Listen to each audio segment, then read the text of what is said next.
Hello everyone, आज आम गोटे नुआ रेसिपी बनैबा पोटल आलू रे। चलते देखा तार प्रोसीजर। प्रथम आम गोटे कड़े बसईदबा, से रिफाइंड ऑयल दबा। रिफाइंड ऑयल दे सारापर जो पोटल आलू को काटिकी रखी से देदेबा, भाजवा। आम पोटल आलू को आम ये डीप फ्राए करवानी, अल्प भाजिकी काढ़ीदबा। जदि आप पियाज रसुण खाई पारु नथिबे ताले एटा बने कि खाइबे थरे, बहुत ही टेस्टी और डिलीशियस लागिबो।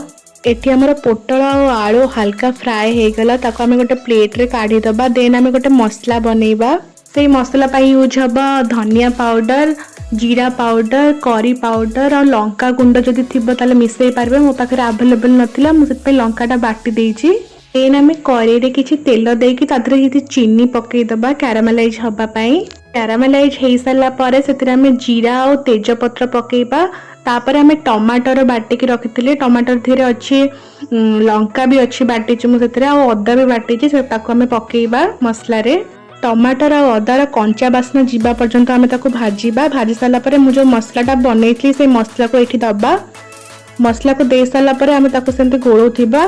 मसला सांगरे टिके पानी भी ऐड कर देबा, जेमती तळु जेमती लागिबनी, भल से पूरा हेइ जिवो। मसला को हबा पई घोड़े की छाड़ी दबा। तापर आमे गोटे बनैबा अलगा प्यूरी। एटी मु नड़ियार और चारु मगजर गोटे बटाटे बनै देइची।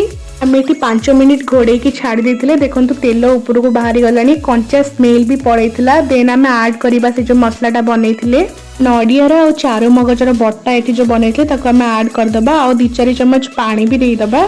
तो ये बटाटा प्रिपेयर करछि, आपण काजू भी ऐड कर परिबे। मो पाखरे काजू नथिला, सेति पे मु ऐड करिनी। एबे हमें हळदी गुंड और स्वाद अनुसार लूण भी ऐड कर दबा। एथिरे भी बहुत ही टेस्टी लागिबो काजू न देकी। ओड़ेला भितर 2-4 चम्मच पानी दउथिबे, न तळु कड़े रे लागी जिवो। जो माने भी पियाज रसुण खाउथिबे सेमाननको भी ये तरकारी बहुत ही सुंदर लागिबो। एबे आमे ऐड कर दबा पोटल आलू जो भाजी की रखिथिले मसला रे, ताको आमे भल से कसिबा। देन आमे सेतरे पानी दबा।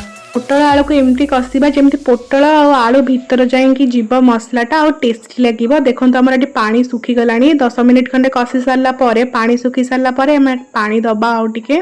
जदि आपण एटी कसा टाइप रो करबा को चाहंतबे ताले अल्प पानी देबे, जदि टिके झोल रखिबा को चाहंतबे से अनुसार पानी देबे। एटी गोटे गिना पानी ऐड करछि, मोर टिके झोलझोलिया रहिबो। आकु एमती घोड़े देकी 15 मिनिट खंडे छाड़ी देबे, से हेइ जिवो, सिझी जिवो सब आलू और पोटल सब सिझी जिवो। एबे हमें गरम मसला पकई देले। देखंतु हमर ऑलमोस्ट रेडी हे गला हमर पोटल कुर्मा। जो माने भी बनै नांती थरे ट्राई करंतु, बनांतु। ए पंचुक आछि जो माने पियाज रसुण खाउ नथिबे, एमती थरे बनै की खुआंतु, बहुत ही टेस्टी लागिबो। तरकारीटा जेते सुंदर देखा जाउची सेते टेस्ट भी लागुची। आपण थरे ट्राई करंतु और कमेंट करी जणांतु आपण मानको केमती लागिला।